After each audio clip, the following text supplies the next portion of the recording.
আপনি যদি শেয়ারে লং টার্মে ইনভেস্ট করতে চান তাহলে ফান্ডামেন্টালি স্ট্রং কোম্পানিতে ইনভেস্ট করুন।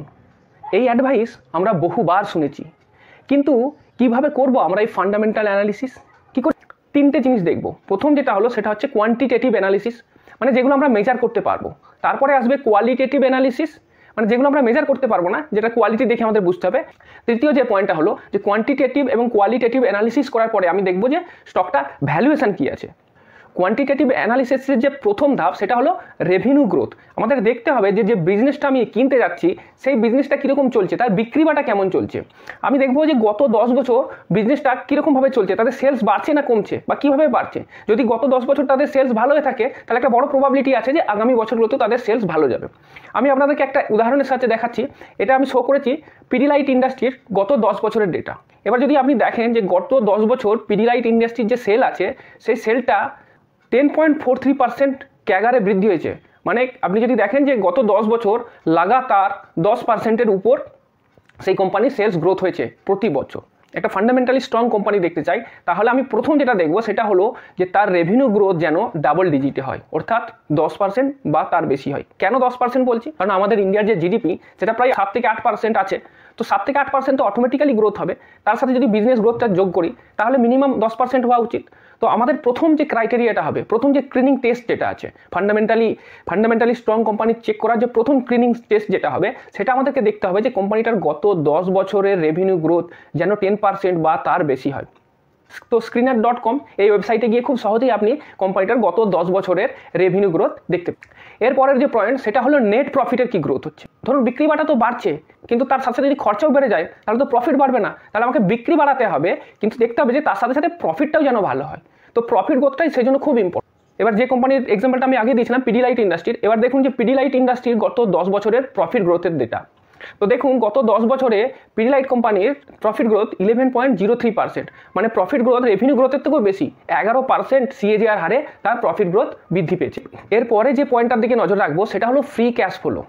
তো ফ্রি ক্যাশ ফ্লো কত এটা জানা খুবই দরকার, কারণ দেখুন খাতায় কলমে অনেক সময় হয় কি, প্রফিট তো আপনি দেখতে পান, আপনি মাল বিক্রি করেছেন তো প্রফিট আপনি দেখতে পাবেন, কিন্তু যাকে মালটা বিক্রি করেছেন সে কি আপনাকে টাকাটা পে করলো বা টাকাটা কি আপনি পেলেন, আপনার কি ক্যাশটা এলো, সেটা দেখা খুব দরকার। সেই কারণের জন্যই ক্যাশ ফ্লোটা খুব ইম্পর্টেন্ট। ফ্রি ক্যাশ ফ্লোটা কি? ফ্রি ক্যাশ ফ্লো হলো যে আপনি মাল বিক্রি করলেন, টাকাও পেয়ে গেলেন, ক্যাশ। এটা হয় যে আপনি যে ক্যাশটা পেলেন সেই পুরো ক্যাশটাকে কিন্তু আপনি সরিয়ে রাখতে পারবেন না, কারণ আপনার বিজনেস চালানোর জন্য আপনাকে আবার খরচা করতে হবে। ধরুন একটা আপনার সিমেন্ট কোম্পানি খুব ভালো চলছে, বছরের শেষে আপনি অনেক টাকার বিক্রি করলেন, অনেক ক্যাশ এলো, কিন্তু সাথে সাথে সিমেন্ট ম্যানুফ্যাকচারিংয়ের জন্য যে সব মেশিন আছে তো সেই মেশিনগুলো তো ডেপ্রিসিয়েট করছে, তো সেই মেশিনগুলোর জন্যও তো আপনাকে খরচা করতে হবে, আবার নতুন মেশিন লাগাতে হবে। তো এই কারণের জন্য কী হবে, আপনি যে পরিমাণ ক্যাশ পাচ্ছেন সেই পরিমাণ ক্যাশের কিছু অংশ আপনাকে আবার বিজনেসেতেই ডিপ্লয় করে দিতে হবে। তো বিজনেসে ডিপ্লয় করে দেওয়ার পর তারপরেও যে টাকাটা আপনার বেঁচে থাকবে সেইটাকে বলা হয় free cash flow. Free cash flow কীভাবে ক্যালকুলেট করতে হয়? ফ্রি ক্যাশ ফ্লো হলো যে আপনি cash from your operating activities, মানে আপনি সেল করে যে টাকাটা পেলেন এবার সেটার থেকে আপনি মাইনাস করবেন আপনার ইনভেস্টমেন্ট অ্যাক্টিভিটিস। কারণ আপনি যখনই ইনভেস্ট করবেন, ধরুন নতুন মেশিন বসালেন, তাহলে কী হবে, আপনার ক্যাশ তো বেরিয়ে যাবে। তো ক্যাশ বেরিয়ে যাওয়ার পর যে টাকাটা থাকছে সেইটা হচ্ছে আপনার নেট ক্যাশ ফ্লো। তো নেট ক্যাশ ফ্লো আপনাকে চেষ্টা করতে হবে সবসময় যেন পজিটিভ হয়। যখনই আপনার কাছে নেট ক্যাশ ফ্লো পজিটিভ থাকবে তখন আপনি কি করবেন, যে সেই ফ্রি ক্যাশটা তখন আপনি নতুন প্ল্যান্ট অ্যাকুইজিশন করতে লাগাতে পারবেন বা ক্যাপাসিটি বাড়ানোর জন্য কাজে লাগাতে পারবেন। সেই জন্য ফ্রি ক্যাশ ফ্লোটা খুবই important. Return on capital employed সেটা কি জিনিস? দেখুন যখন আপনি বিজনেস করছেন সেই জন্য তো আপনাকে টাকা লাগবে। তো টাকার সোর্স কি? টাকার দুটো সোর্স। এক, আপনি যখন বিজনেস করবেন বিজনেসের যে প্রমোটার বা যারা পার্টনার বা যারা শেয়ার হোল্ডার তারা কিছু টাকা দেয়, সেই টাকা। আর কি, বাকি টাকাটা আপনি ব্যাংক থেকে ধার নেন। তো ব্যাংক থেকে যে টাকাটা ধার নেন সেটাকে বলে ডেট, আর যেটা প্রমোটার এবং শেয়ার হোল্ডাররা যে টাকাটা দেয় সেটাকে বলে ইকুইটি। তো ডেট আর ইকুইটি এই দুটো মিলে তৈরি হলো আপনার টোটাল ক্যাপিটাল। তো এবার যে আপনি টোটাল ক্যাপিটালটা বিজনেসে এমপ্লয় করলেন তার থেকে আপনি কী রিটার্ন পেলেন সেটা তো আপনাকে দেখতে হবে। যদি আপনার রিটার্ন অন ক্যাপিটাল অবশ্যই আপনার 15%-এর বেশি হওয়া উচিত। কেন? কারণ আমাদের ইন্ডিয়াতে কস্ট অফ ক্যাপিটাল খুব বেশি। আপনি যখনই ব্যাংক থেকে ধার নেবেন তো ব্যাংকের ইন্টারেস্ট রেটও বেশি। প্লাস যারা শেয়ার হোল্ডার্স আছে তারাও দেখবে যে যদি আমি টাকাটা এফডিতে রাখি তাহলে 7-8% সুদ পাবো, ইভেন মিউচুয়াল ফান্ডে রাখলেও তো 12-13% পাবো। তাহলে আমি স্টকে যখন রাখছি তাহলে আমি এক্সপেক্ট করবো যে 13-14%-এর বেশি আপনাকে রিটার্ন দেবে। এবার দেখুন পিডিলাইট ইন্ডাস্ট্রির রিটার্ন অন ক্যাপিটালের ডেটা। গত কয়েক বছর ধরে, গত 10 বছরে দেখুন এই কোম্পানির রিটার্ন অন ক্যাপিটাল সবসময় 15%-এর বেশিই আছে। 2013 সালে 34% ছিল, 30%, 34% এবং 2022 সালেও সেটা 26% আছে। তার মানে একটা হেলদি রিটার্ন অন ক্যাপিটাল আছে। এই তিনটে গেল কোয়ান্টিটেটিভ অ্যানালিসিস, মানে যেগুলো আমরা মেজার করতে পারি। এবার এমন কিছু জিনিস আছে যেগুলোকে আমরা মেজার করতে পারি না, সেগুলোকে আমরা বলবো কোয়ালিটেটিভ অ্যানালিসিস। যেমন ধরুন একটা কোম্পানির ম্যানেজমেন্ট। একটা কথা আছে, there are no bad companies, only bad managers. সুতরাং একটা কোম্পানি কেমন চলবে সেটা নির্ভর করে প্রমোটার কীরকম স্বচ্ছ মানুষ কিনা, তার নামে আগে এরকম কোনো ফ্রড কেস আছে কিনা, তার স্কিল কেমন, তার কীরকম পাস্ট এক্সপিরিয়েন্স আছে, এর আগে সে ভালো বিজনেস খাড়া করতে পেরেছে কিনা, এরকম বিভিন্ন জিনিসগুলো কিন্তু আপনাকে প্রথম দেখতে হবে। তারপর জিনিস যেটা দেখতে হবে সেটা হলো যে list of board of directors, সেই কোম্পানির বোর্ড অফ ডিরেক্টরে কারা কারা আছে। কোম্পানির অ্যানুয়াল রিপোর্ট খুঁজলেই আপনি এটা পেয়ে যাবেন। এবার আপনি দেখবেন যে কোম্পানি যারা বোর্ড অফ ডিরেক্টরসে আছে তারা যেন এরকম না হয় যে শুধু প্রমোটার যারা আছে তাদেরই রিলেটিভ, তাহলে কিন্তু একটা প্রবলেম হওয়ার চান্স আছে। যদি ইন্ডিপেন্ডেন্ট ডিরেক্টর থাকে যারা কিনা ওই প্রমোটারের সঙ্গে রিলেটেড না, তাহলে কি হবে, কোম্পানি যখন কোনো ডিসিশন নেবে তারা সেটাকে চ্যালেঞ্জ করতে পারবে। কিন্তু যদি সবাই প্রমোটারের বন্ধু আর রিলেটিভস হয় তাহলে কোম্পানি যা ডিসিশন নেবে সবই পাস হয়ে যাবে। তো এটা কিন্তু একটা বড় সাইন যে আপনি দেখবেন যে কোম্পানির বোর্ড অফ ডিরেক্টরসে কারা আছে, তাদের পরিচয়গুলো জানা খুব দরকার। 3 নম্বরে হলো ক্যাপিটাল অ্যালোকেশন।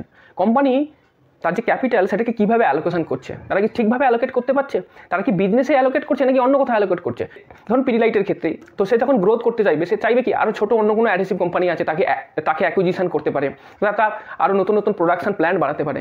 আবার যদি উল্টো দিকে ধরুন একটা কোম্পানি, তার যে প্রমোটার তিনি একটা ক্রিকেটের একটা টিম কিনে নিলেন বা ফুটবলের একটা টিম কিনে নিলেন, তাহলে কি হলো, তো এক্ষেত্রে কি হলো, এক্ষেত্রে প্রমোটারের ইন্টারেস্ট কিন্তু বিজনেসে নেই, কারণ যে বিজনেসটা সে করছে সেই বিজনেসে ইনভেস্ট না করে সেটা অন্য আনরিলেটেড জায়গায় ইনভেস্ট করছে। তো সেই জন্য দেখতে হবে যে ক্যাপিটালটা কোথায় অ্যালোকেট করছে। 4 নম্বর খুব important point, related party transaction. সেটা কি, তার মধ্যে 3টে পয়েন্ট আছে। প্রথম কথা হচ্ছে transaction between promoter and company. অনেক সময় দেখা যায় যে কোম্পানি আর প্রমোটারের ভেতরেতে ট্রানজ্যাকশন হয়েছে, কোম্পানি প্রমোটারকে বিনা সুদে লোন দিয়েছে, আবার পরে দেখা গেল যে কোম্পানি সেই যে লোনটা দিয়েছিল সেটাকে রাইট অফ করে দিয়েছে। বুঝুন, তাহলে এটা একটা ফ্রড সাইন। আবার এরকম হতে পারে যে প্রমোটার কিছু জিনিস বিক্রি করেছে কোম্পানিকে খুব দামেতে, অথচ বাজার থেকে কিনলে হয়তো সেই জিনিসটা অনেক সস্তায় কিনতে পারতো, কিন্তু প্রমোটার বিক্রি করেছে কোম্পানিকে অনেক বেশি দাম দিয়ে। বা উল্টো প্রমোটার কোম্পানি থেকে কিছু জিনিস কিনে নিয়েছে, কোনো অ্যাসেট কিনে নিয়েছে, অনেক সস্তায় কিনে নিয়েছে, বাজারে তার দাম অনেক বেশি। তো এগুলো নজর রাখতে হবে। 3 নম্বর হচ্ছে ফান্ডিং প্রমোটার্স ভেঞ্চার। মানে কি, ধরুন প্রমোটারের জন্য একটা জেট আছে, প্রমোটারের জন্য বিলাসবহুল গাড়ি আছে, প্রমোটারের জন্য বিরাট বাংলো আছে, তো প্রমোটার সব কিছু কোম্পানির থেকে নিয়েছে, বিরাটভাবে খরচা করে নিয়েছে। তো এগুলো দেখতে হবে আমাদেরকে। যদি ভালো ম্যানেজমেন্ট হয় তাহলে কিন্তু এগুলো হবে না।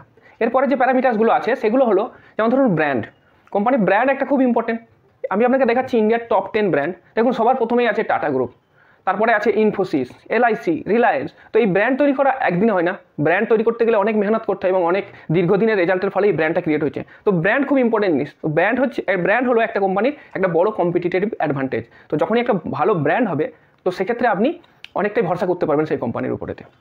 এরপরে যে কম্পিটিটিভ অ্যাডভান্টেজটা আসবে একটা কোনো কোম্পানির, সেটা হলো যেমন ধরুন ডিস্ট্রিবিউশন নেটওয়ার্ক। যেমন ধরুন এশিয়ান পেন্টসের যে ডিস্ট্রিবিউশন নেটওয়ার্ক, পিয়ার্স যেগুলো আছে, যেমন ধরুন বার্জার পেন্টস ও নেরোলাক পেন্ট হোক, এদের থেকে তার যে ডিস্ট্রিবিউশন চ্যানেল সেটা কিন্তু ওর থেকে আর অনেক বেশি এফিসিয়েন্ট। এটা হলো এর ক্ষেত্রে একটা বড় অ্যাডভান্টেজ।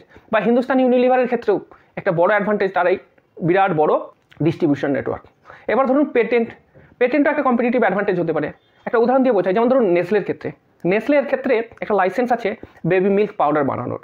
তার জন্য তারা কি করতে পারে, তারা ল্যাকটোজেন বা ন্যানপ্রো এগুলো ওরা বানাতে পারে।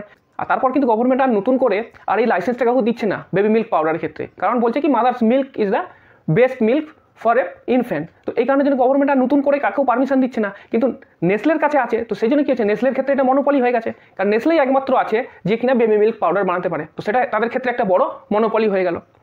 আর তারপরে আছে ধরুন ইনোভেশন।